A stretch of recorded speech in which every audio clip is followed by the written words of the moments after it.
Hi friends, இன்னைக்கு நம்ம வீட்ல என்ன சமையல் பார்க்கலாம் வாங்க.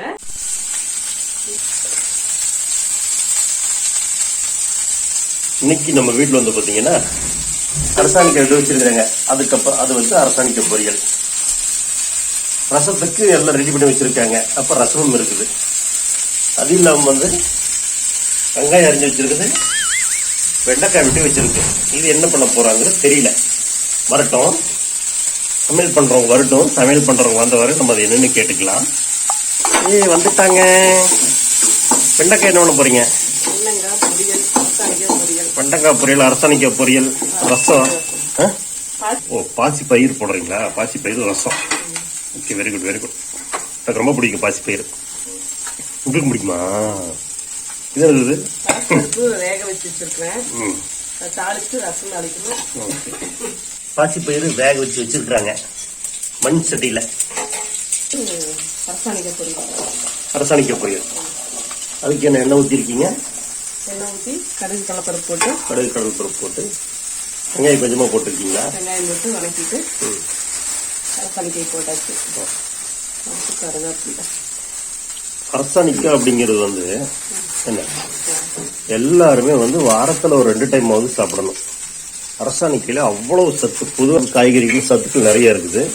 ஆனா அரசாணிக்காயில எல்லாத்தோட ஒரு மிக அதிகமா இருக்குது. தெரியுமா? ஃபர்ஸ்டெல்லாம் வந்து அரசாணிக்காய் சாப்பிடும்போது வந்து பாத்துட்டீங்கன்னா இனிப்பா கொஞ்சம் ரொம்ப ஒரு மாதிரி இருக்கும். இப்போ இந்த குழஞ்ச மாதிரி ஆகுறது இல்லை. கொஞ்சம் இப்பவும் ஏதோ கெமிக்கல் போட்டுறாங்களோட தெரியுது. பழைய டேஸ்ட் எல்லாம் மாறிடுச்சு இல்லைங்களா? ஃபர்ஸ்ட் எல்லாம் வந்து அரசாணிக்காய் வந்து ரொம்ப ஈஸியா ரொம்ப பூ மாதிரி வந்துடும். இப்ப வேகிறது என்னமோ நான்வெஜ் சமைக்கிற மாதிரி நல்லா வேகிறத அவ்வளவு வேகிற மாதிரி இருக்கு. அதுக்காக சிஸ்டம் இருக்குமா? எங்க அம்மால வேக வைக்கும் போது அப்படியே வந்து பாத்தீங்கன்னா தனித்தனி காயா இருக்காது, எல்லாமே ஒட்டாயிரும். புரிஞ்சுதா? எடுத்து சொல்ல வரீங்களா? ஒரு சில நேரம். ஆனா இந்த மாதிரி இந்த காய்கள்லாம் வந்து பாத்தீங்கன்னா ரொம்ப நேரம் ஆகுது வேக. உப்பு போட்டுக்கலாம். இன்னைக்கு கொஞ்சம் லேட் பண்ணிட்டீங்க. இப்படித்தான் கரண்டியில தான் எண்ணெய் ஊற்றணும். பெரிய கரண்டி வச்சுக்கோங்க எப்பவுமே. கரண்டியோட சேர்த்து வேக போட்டீங்கன்னா எப்பவுமே இவங்களோட சிஸ்டம் அது. ஓ,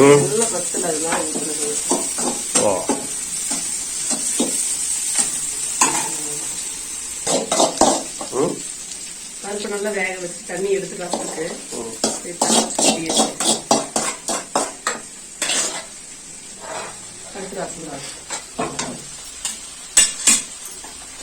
அப்பா ஹீட்டர் வச்சிருக்கணுமா?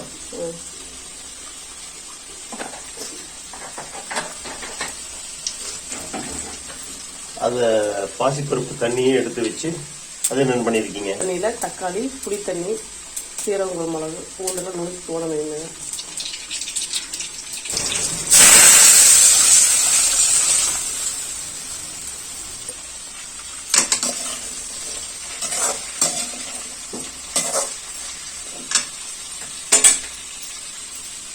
குதிச்சிருச்சு ரசம். பாசி பயிர் ரசம் டக்குன்னு ஆயிடுச்சு. டக்குன்னு ஆயிடும். அடுத்து வெங்காயம் போட்டு அவ்வளவுதான்.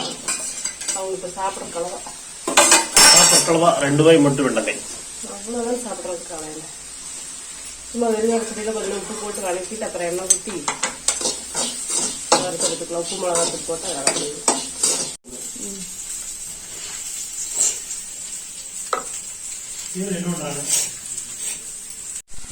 வெங்காய்க்கு மிளகாத்தூள். வெண்டங்காய் இருக்கிறதே தெரியல. அரசாணிக்காய் மிளகாத்தூள் போட்டாச்சு. தேங்காய் சாம்பார் தூள். அப்புறம் வந்து தேங்காய் இருந்தால் நல்லா தேங்காய் இல்லை பொரியல்.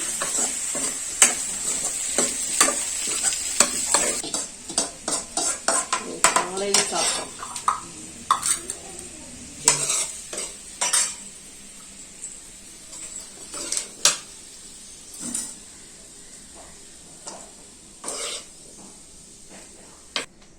ஹாய் ஃப்ரெண்ட்ஸ், இன்னைக்கு வந்து நம்ம வீட்டில் என்ன சமையல்னு பார்த்தீங்கன்னா சுட சுட சாப்பாடு, வடிச்ச சாப்பாடு, பாசிப்பருப்பு, பாசிப்பயிறு, ரசம், வெண்டைக்காய் பொரியல், அரசாணிக்காய் பொரியல்.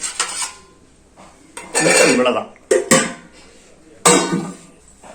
அது இல்லாம வந்து பாத்தீங்கன்னா ராகி கூழ் கொஞ்சம் கேட்டேங்க, அதுக்கு ரெடியா ப்ரிப்பேர் ஆகிட்டு இருக்காங்க. நான் வந்து பாத்தீங்கன்னா எனக்கு எங்க அம்மா டீ காஃபி எல்லாம் கொடுத்தது இல்ல. ஒரு 15-20 வருஷங்களாவே வந்து பாத்தீங்கன்னா காலையில ராகி கூழ் தான் நான் குடிச்சிட்டு இருந்தேன். கல்யாணத்துக்கு அப்புறம் கொஞ்சம் கொஞ்சம் டீ குடிச்சு என்னையும் கெடுத்துட்டாங்க. அந்த பழக்கம் விட்டு போகக்கூடாது அப்படிங்கிறதுக்காக வாரத்தில் 2-3 டைம் வந்து ராகி கூழ் வைக்க சொல்லுவேன். இன்னைக்கு அதுக்கு ரெடி ஆகிட்டு இருக்காங்க. ராகி கூழ் வந்து எப்படின்னா ராகி களி மாதிரி செஞ்சுக்கலாம். மாவு போட்டு தண்ணி ஊற்றி. அது ராகி களியா? ராகி கூழ் கேட்ட ராகி களி. அவங்க சொல்றத அவங்க செஞ்சு தர்றத நம்ம சாப்பிடணும். நம்ம டேஸ்ட்டுக்கெல்லாம். என்ன சொன்னீங்க? எல்லாம் செஞ்சு நானே சாப்பிட போறேன். கூட இது ஒரு இதையும் சொல்லிட வேண்டியது. இந்த மாதிரி கரைச்சு ஊத்தி கொதிக்க வச்சிட்டோம்னா ஈஸியா இருக்கும். களிக்கா? களியா? களினா தண்ணி ஊத்துவோம். இந்த கூழ்னா தண்ணி ஊத்துவோம். களினா கொஞ்சம் கெட்டியா இருக்கும். அவ்வளவுதான். கொஞ்சம் உப்பு போட்டு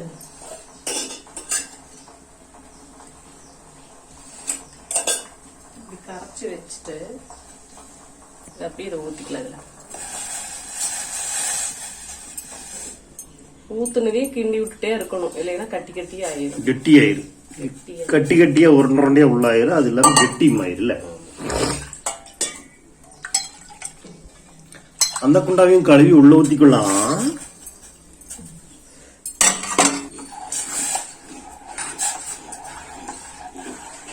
சீக்கிரம் ரெடி ஆயிரும்.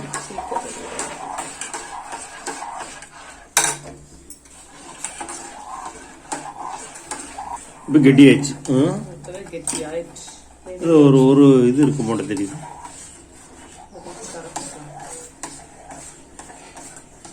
few minutes ரெடி ஆகிறது. இதெல்லாம் மண் சட்டியில களிக்குன்னு இன்னும் நல்லா. அதுல பருப்பு கலந்து டீ போடுறதுக்கு ரெடி ஆயிட்டாங்க. டீ டீ டீ டீ குழந்த கூழ் செஞ்சு வச்சுக்கலாம். எப்ப வேணாலும் இந்த கூழ் குடிச்சுக்கலாம். 2 நிமிஷத்துல ரெடி ஆயிடுச்சு. அப்படியே கெட்டி ஆயிடுச்சு. அப்படியே மாவு இருந்தா சரி. கொதிக்குது. அப்படியே தண்ணி வச்சுட்டு தொட்டு பார்த்தோம்னா கையில ஒட்டாம வந்துச்சுன்னா களி ரெடி. ஒட்டுச்சுன்னா கொஞ்ச நேரம் வேக வைக்கணும். இது கூட வந்து பாத்தீங்கன்னா பச்சரிசி கொஞ்சமா போட்டு வேக வச்சு ராகி மாவு போட்டு கிண்டுவாங்க. அப்ப வந்து கொஞ்சம் வயிற்றுக்குள்ள அது ப்ராப்ளம் வராம இருக்கும்.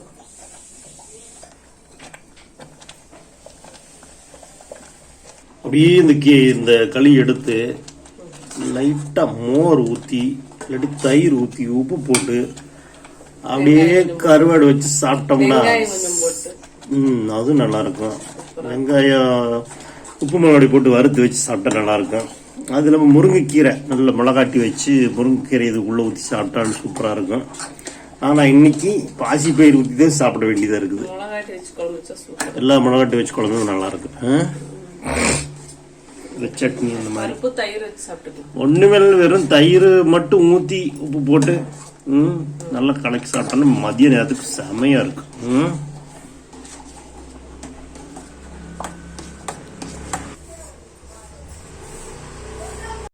பாசிப்பயிறு ரசம், அரசாணிக்காய் பொரியல், வெண்டைக்காய் பொரியல், அது இல்லாம ராகி கூழ் கொஞ்சம் செஞ்சிருக்கோம். இது வந்து புரட்டாசி மாசம், அதனால வந்து நாங்க நான்வெஜ் எல்லாம் செய்ய மாட்டோம். அதனால ஓகே, நாளைக்கு வேற வீடியோல சந்திக்கலாம். பாய்.